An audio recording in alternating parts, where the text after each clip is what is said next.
Hello, hello. Hello. How are you, Lindsay? I'm great. You're How about you? great. Good, good, good. So you're flying all the way from. Kansas City. Cool. Was it good? Yeah. Okay. You're all rested and relaxed. Yeah, well, I just got done with Merkin Vineyard Winery. You know, it's Maynard's Yeah. winery here in Arizona, so it was awesome. Perfect. So, Lindsay, you have a movie at our film festival this year. Two. Oh, yeah, two. Tell me about, let's start with Goodnight, Mr. Van Gogh. Vincent Van Gogh. Yeah.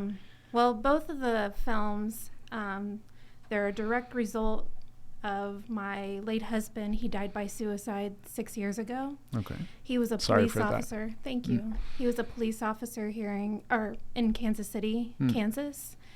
And I came home and I found him, and I don't say it affected me, it transformed me. Wow. I never wanted to do film, and I coped in a lot of unhealthy ways after he died. And I even, about a year and a half after he died, I attempted on my life, and I never even had a thought of dying by suicide until after I found my late husband. And thankfully it didn't happen. And I got some serious help after that. And I was honest with my family. And that was probably the hardest part, is being honest with them. And from there, I wrote a book, a children's book. I'm a teacher, an elementary art teacher in Kansas City, and my students wanted to know what happened to Officer Doolittle. Yeah. And my school district said that was a personal issue to me and that I wasn't allowed to talk about it. And that made me feel really ashamed and isolated and alienated. And it just continues the stigma, you know, this sweep it under the rug, hush, hush. And I mean, what does that show the kids? You know, we don't talk about it, so they can't talk about it if they're feeling like this. So I wrote the children's book, How to Explain a Loss, a Suicide Loss. And I use Vincent van Gogh's artwork in order to do that. You can do it in a gentle way without sweeping it under the rug. And the people that illustrated the artwork in the book was my support group members from SAS, Suicide Awareness Survivor Support. And so with the animation, I wanted to keep the integrity of the illustrations. We used their artwork, and we used simple movements. And it's not like a Pixar film or anything like that. But I didn't even think what I was making was a film. I just thought it was a resource. And it was my mom's friend who encouraged me to put it in a film festival. Yeah. So I just released this. And the other one, I don't know if I... Oh, yeah. Faces After Suicide. Faces After Suicide is for my support group. Without them, I'm not exactly sure I would know where I would be. They helped me. They showed me it wasn't my fault because I blamed myself after he died. His police department blamed me too. They shunned me. They blamed me. I thought they were my family in blue until they weren't. And I'm not an isolated case. There's a growing problem of police departments in our nation that blame and shun the families of officer suicides. And it shouldn't matter how an officer dies, that the families should receive support. Exactly. So the Faces After Suicide is for my support group, and I do artwork in my support group. I draw the people that are in there, and it actually started as my art exhibit. I took all these drawings of the people that are in my support group, and I decided, it's time for people to see what we go through. Yeah. And I made this short documentary on my art exhibit because I want people to see, and I want people to know, and I'm not ashamed, and I don't hide it, and I don't mind talking about it. Perfect. Lindsay, so first of all, thank you for being here with us. Thank you. You know, it means a lot. And then you've talked about, you've tackled a lot of important subjects. So first of all, you used art to heal. Art should talk about something, but mostly should like teach. I don't like the word teach, but it should let people see what we've been through, and then it's just, I'm just speechless, I just lost all my words.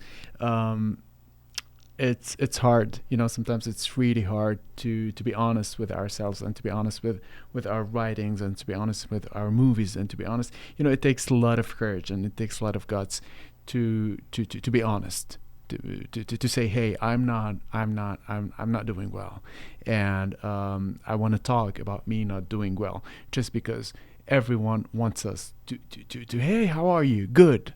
No, I'm not good, actually. I've done an interview. I think that was like 2 weeks ago, and the first question was, how are you? And I was like, yeah, I'm good. And the last question was, like, after an hour talk, they asked me again, how are you?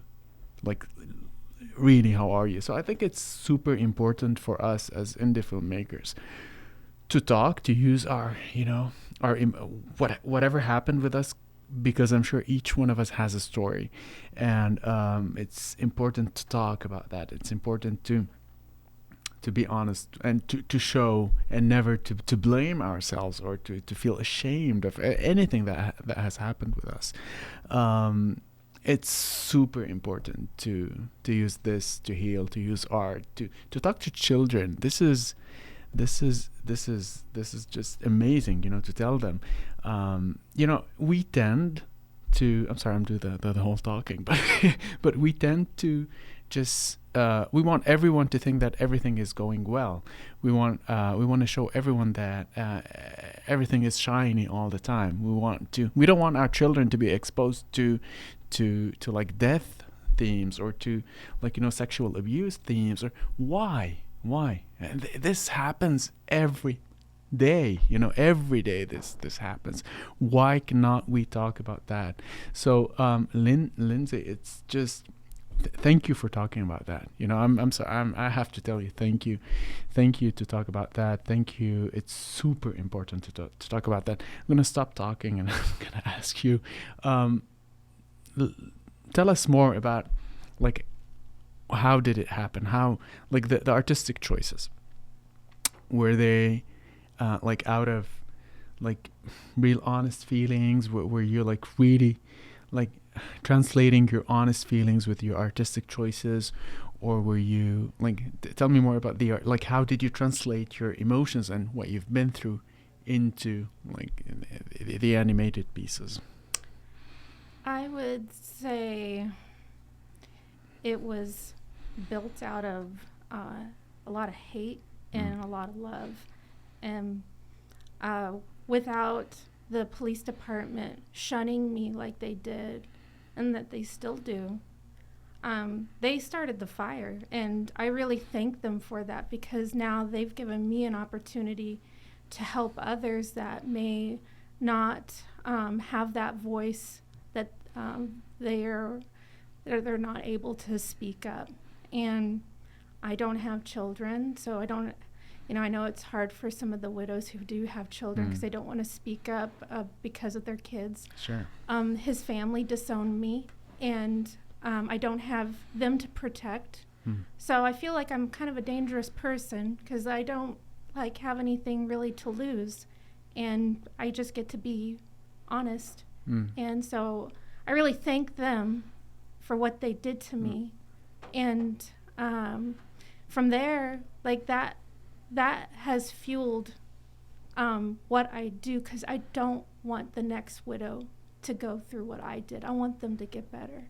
Yeah. And so even in my support group, when I hear other people, I mean, they're all from different walks of life. Their churches have shunned them. Their families have shunned them. Friends have shunned them. Their workplaces have shunned them. I mean, people in the military, it happens there too. Like, it's like this death is the one that people want to point a finger and blame the person that's closest to that person who died. So it's easy. Yeah. It's easy. Yeah. So I from there with my artistic choices, it's just been all about honesty. Like even drawing the people in my support group, I look at them and I don't even look at my paper. It's called blind contour drawing, because also I'm trying to capture when they're talking about their loved ones. Like it goes real fast.